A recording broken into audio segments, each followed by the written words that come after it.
السلام علیکم ورحمۃ اللہ وبرکاتہ۔ بسم اللہ الرحمن الرحیم۔ شروع کرتے ہیں اللہ کے نام سے جو بڑا مہربان ہے اور نہایت رحم کرنے والا ہے۔ آج پارہ نمبر 2 اور سورہ البقرہ کی آیت نمبر 400 کا ذکر ہے۔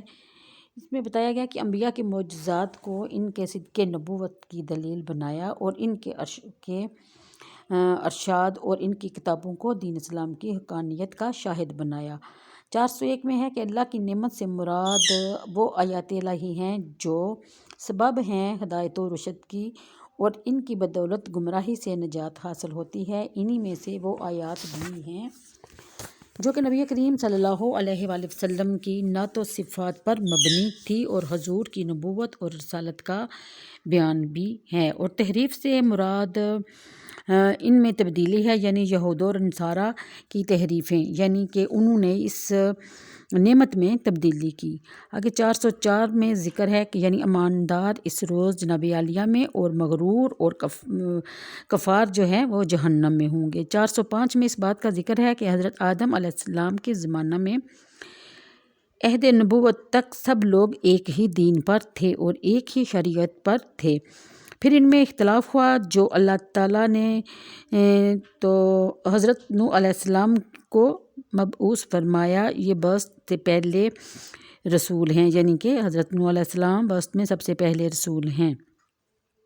408 میں اس بات کا ذکر ہے کہ جیسا کہ حضرت آدم اور حضرت شیس اور ادریس علیہ السلام پر صحائف اور حضرت موسیٰ علیہ السلام پر توریت اور حضرت داؤد علیہ السلام پر زبور اور حضرت عیسیٰ علیہ السلام پر انجیل اور ہمارے پیارے نبی دو جہاں صلی اللہ علیہ وسلم پر قرآن کریم نازل ہوا۔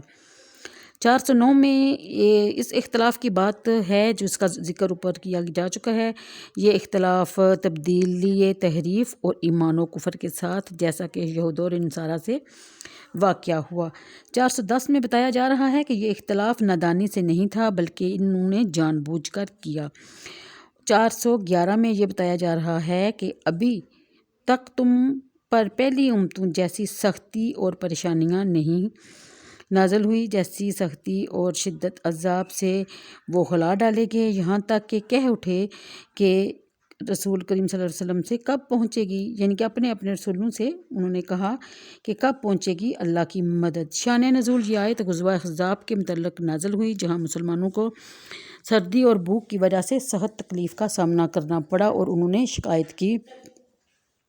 اس آیت میں انہیں صبر کی تلقین کے ساتھ ساتھ یہ بھی بتایا گیا کہ راہ خدا میں تکلیف برداشت کرنا قدیم سے حسیان خدا کا معمول ہے۔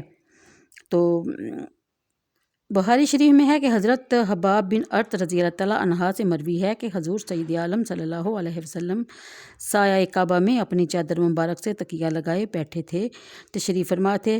اصحاب نے عرض کی کہ یا رسول اللہ آپ ہمارے لیے دعا کیوں نہیں فرماتے؟ فرمایا کہ یعنی کہ آپ صلی اللہ علیہ وسلم نے فرمایا کہ تم سے پہلے لوگ گرفتار کیے جاتے، زمین میں گڑھا کھود کر ان کو دبا دیا جاتا، آرے سے چیر کر 2 ٹکڑے کر دیے جاتے، لوہے کی کنگھیوں سے ان کے جسم سے گوشت نوچا جاتا، لیکن کوئی بھی مصیبت یا تکلیف ان جیسی تم تک پہنچی؟ انہوں نے یعنی کہ آپ صلی اللہ علیہ وسلم نے اپنے حساب سے فرمایا، یعنی کہ دین یہ تکلیفیں برداشت کر کے پھر بھی وہ دین اسلام یعنی سیدھے راستے سے پہ ہی چلتے رہے، ان کو کوئی تکلیف بھی نہ روک سکی۔ 412 میں یعنی شدت اس انتہا کو پہنچ گئی کہ ان کی امتوں کے رسول ان کے فرمانبردار مومن بھی طلب مدد میں جلدی کرنے لگے، باوجود یہ کہ رسول بڑے صابر ہوتے ہیں اور ان کے اصحاب بھی بڑے صابر ہوتے ہیں۔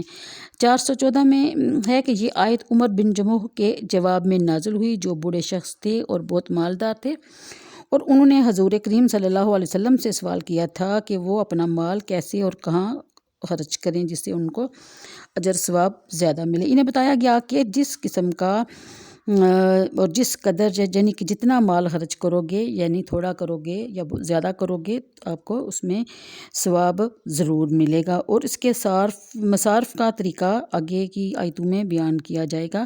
یہاں یہ بتایا جا رہا ہے کہ اس آیت میں صدقہ نافلہ کا بیان ہے، یعنی کہ نفلی صدقہ جس کے کہتے ہیں وہ، اس میں ہے کہ ماں باپ کو زکوٰۃ اور صدقات دینا جائز نہیں، یعنی ماں باپ پر اگر مال و دولت خرچ کیا جائے تو وہ صدقے اور خیرات یا زکوٰۃ کے جو ہم نے الگ سے پیسے رکھے ہوتے ہیں ان میں سے نہ کیا جائے۔ صدقہ خیرات زکوٰۃ جو ہے وہ جو حقدار ہیں انہیں پہ خرچ کیا جائے گا، اور اپنا ویسے مال دولت جو ہے اپنے عزیز و اقارب پر، خصوصی طور پر اپنے ماں باپ پر، اپنے قریبی رشتہ داروں پر اگر آپ لوگ خرچ کرتے ہیں تو وہ آپ کے نفلی عبادتوں میں صدقہ نفلہ یعنی کہ گنا جائے گا۔